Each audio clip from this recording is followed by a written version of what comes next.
Laura here from Get Organized HQ, and I want to share what I do when my to-do list feels completely overwhelming and even my planner doesn't feel like it's really working for me anymore. Here's my secret weapon. It is sticky notes. Yep, just your average everyday sticky notes come to the rescue.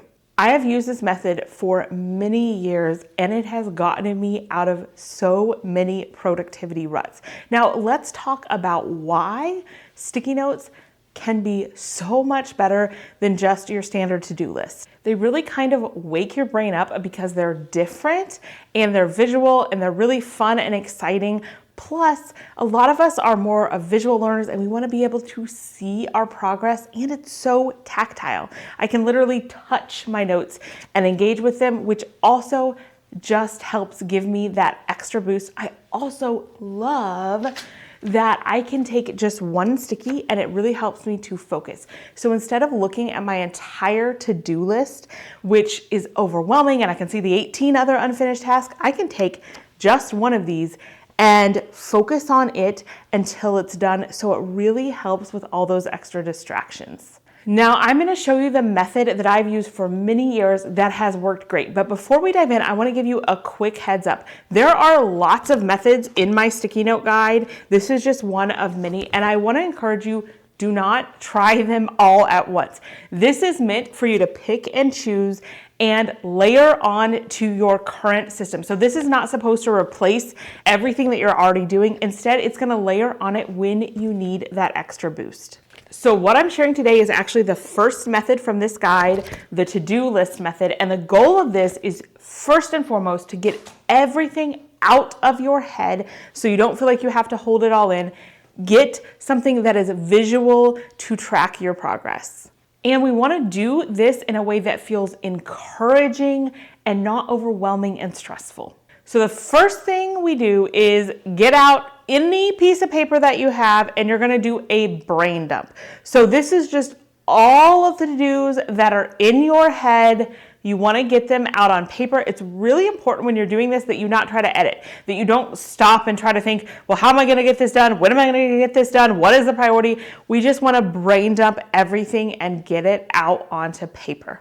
Once your brain dump is on paper, the next thing we need to do is work on prioritizing the list. So this is where it gets really fun and we get to color code. Who doesn't love some good color coding? So what you're going to do is you're going to assign one color of sticky note to each of your priority levels.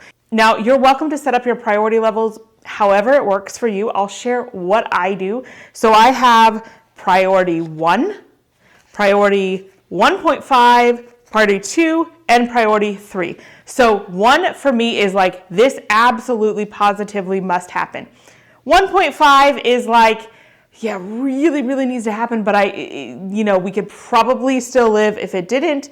2 is like, yeah, really would be good to do. And 3 is like, yeah, could do it maybe someday, a much lesser priority. All right, so once you have your priority levels established, I think most people are just gonna have a 1, 2, and 3. We're not gonna do the 1.5, but for me, my brain just needs it. I cannot stand, like sometimes I can't give it a 1 or a 2, so I need to do the 1.5. So what you're gonna do is, you don't want to get confused about your color coding. So I like to write on the top of each sticky what the priority is, and then grab the next color, write that, and then I go put it on the wall or make sure it's right beside me as I'm prioritizing so I know what my colors are.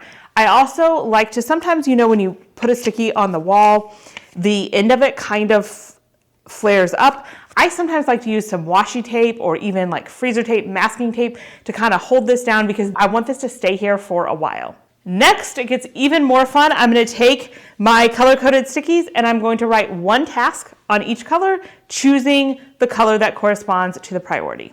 Now, there's a couple things that are really important to note here as you're doing this step. Number 1 is that when you write a task on a sticky, you want it to be one single task. So you don't want it to be a whole bunch of tasks or a giant project. So for example, if I wanted to record 3 podcast episodes, one sticky would get record podcast episode 1, the next sticky would get record podcast episode 2, and so on. And if you have a bigger project, like let's say you want to host a garage sale to sell some of the stuff that you have decluttered. That is not one sticky. I mean, there is not, like, I can't, if I work on this thing for 30 minutes or an hour, I want to be able to complete it and move the sticky.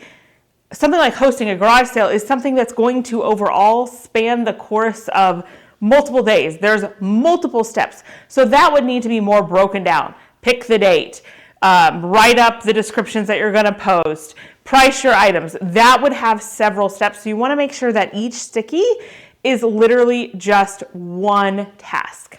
Next, we need to talk about how to determine what priority each item gets. And I will tell you from experience, the thing that is really tempting is to basically give everything the highest priority, because you wouldn't have written it on the list if you didn't want to get it done. So yeah, it's really important. And if everything is a top priority, you've probably heard this before, nothing really is a priority. So I want you to be really careful and really judicious about this. So the most important thing is that the things that get the top priority are the things that you absolutely really have to do, or like would be really negative consequences if they didn't happen.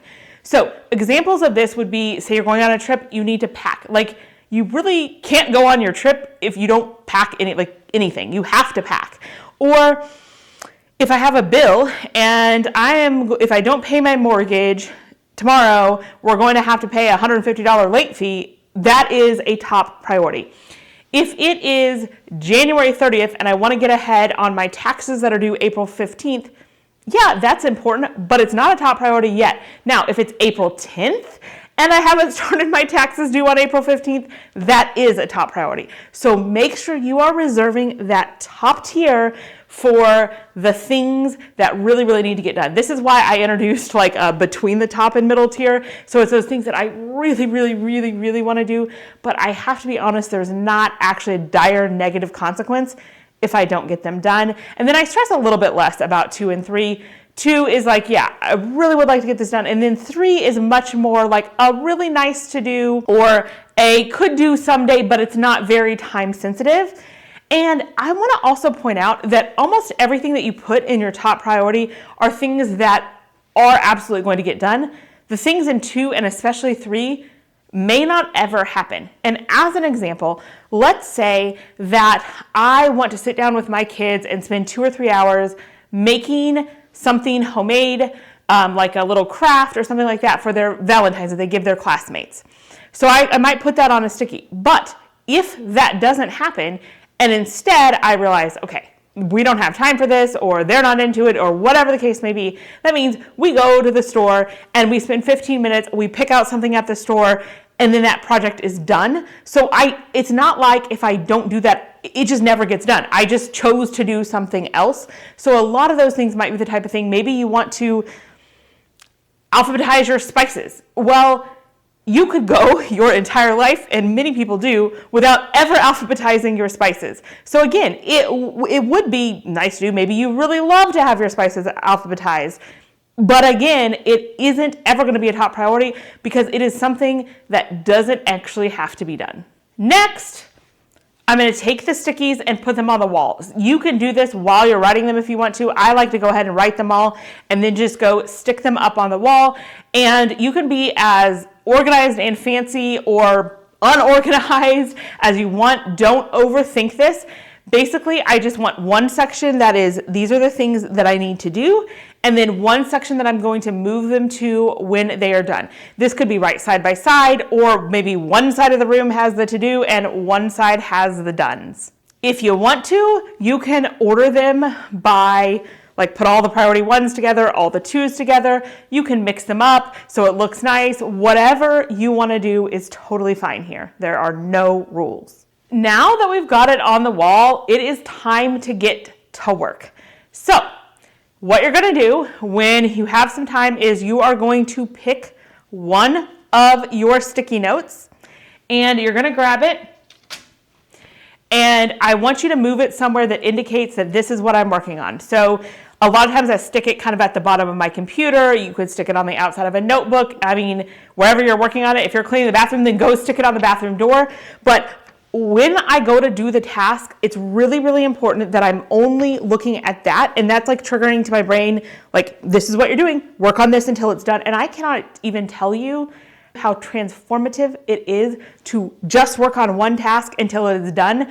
Because when we keep getting sidetracked and sidetracked and sidetracked, that's when it's really hard to make progress. So this really helps. And then once that task is complete, you get the reward of moving it to the done side. And I will say this is very fun and rewarding.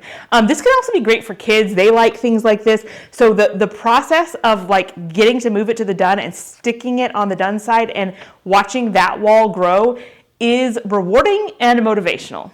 Now, there's a couple important caveats here as well. One is that we don't want to keep adding to this list. So we don't want it to become the kind of thing where every time you think of something new, you go and add and add and add and add, and you're just never ever going to be done. So we're going to keep the adding things to a minimum. Also, I have a time frame on this. So this isn't just for like all the rest of time. I set a time frame, and it can be whatever you want. I often do this before I go on trips. Like, these are all the things I want to get done before I go on a trip, before you have a big event or something like that. If you really wanted to, you could do it for the week or perhaps for the month, but we're going to set an end date. And if something comes up that is going to happen after that, you're going to save it for the next time you put up the wall. It's also really important to note that the goal is not to get everything done. I don't know that I've ever actually completed everything in the time frame. Again, this is why we're prioritizing, and we are making sure that those top priorities get done. That's also why we can visually see these are the number of top priorities I get done, and those I really do get done because they have to be done. But I never get all of it done, and that's okay. That's not the goal. Also, as with every productivity system that I ever teach, when stickies are left, when the time period is over, they do not automatically carry over to anything. When you're setting this up again, or when you're writing your to-do list, you are going to think about each one and decide if you want to add it. It may just be something that's no longer important to you. That's okay. So it's not like we are committing when we write something on a sticky that this will happen no matter what. Do not put that pressure on yourself. We're just committing to getting those top priorities done. If this resonated with you, then I know you're going to love my sticky note productivity guide, where it talks about this and many other methods, complete with tons of photos. And I'm really excited about this. New, for the first time ever, we are offering both the digital version where you can just download it right away, print it yourself, or the physical version, which also includes the digital for those of you like me who can't wait to get started. It'll be mailed to your door. It'll also include some other stuff, including our own set of sticky notes in our brand colors for you to go ahead and get started. So go ahead and check that out at the link below. Oh, and best part is, it is going on sale really soon, if not already. So be sure to click that link and check and see if it is on sale.